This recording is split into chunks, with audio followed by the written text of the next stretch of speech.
Are you quaking in your boots at the prospect of this campaign? I'm not sure who they're campaigning against as part of the issue with all of that. I mean, the government conversation's about closing loopholes, and the business conversation today has been plain loopy. The arguments that they're putting forward, and I've watched the press conference that played on Sky News today from the business groups, and they were claiming that it means that you can no longer pay someone more because they've been in your business for longer. Like, it's just not true.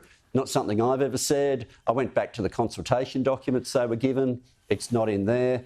I mean, all I can presume is that they know that this loophole is indefensible and they've decided to argue against something else. Because what the loophole is, Andrew, is where you have an enterprise agreement and a business has agreed this is the fair rate of pay, that you shouldn't then be able to just go to labour hire and say, OK, now we've agreed to it, we're going to undercut that rate anyway.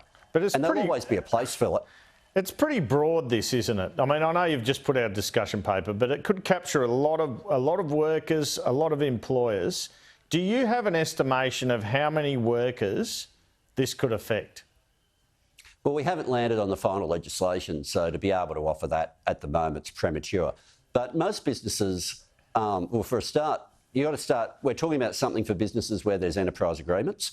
Now, I heard, the National Farmers Federation were talking about family farms. I'm not sure how many of them have an enterprise agreement, but that's what they were talking about there. There is a proper use for labour hire.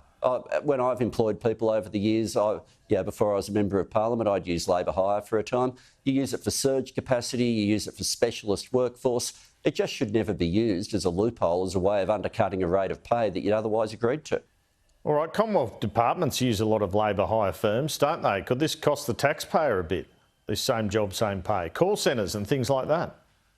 Yeah, look, I think you'll be hard-pressed to find too many Commonwealth examples where it's being used for the purposes of undercutting a rate of pay. As I say, if it's being used for surge capacity, I think that's legitimate. If it's being used to get in some sort of specialist or something like that, I think that's completely legitimate.